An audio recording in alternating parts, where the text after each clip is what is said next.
రాముని అంటే మన ఆత్మరాముడు జ్యోతి రూపం అన్నమాట.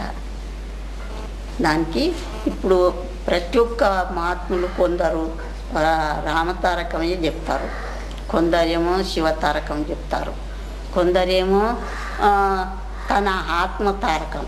అంటే మన శ్వాస ఏ విధంగా పోతుండదు, ఏ విధంగా వస్తుండదు అది గ్రహించండి. సో తోటి పైకి వెళ్తుంది, తోటి కిందికి వస్తుంది. దానికి ఆత్మ మంత్రము అంటారు. ఇప్పుడు అది ఆ మంత్రాలకి మర్యాదేం లేదన్నమాట. ప్రతి ఒక్క క్రిమి కీటక సబ్బన్న ప్రాణి లోపల ఆ మంత్రం ఆడుతుంది. ఆ మంత్రం ఎప్పుడు ఆడదో ఇది పడిపోతుంది.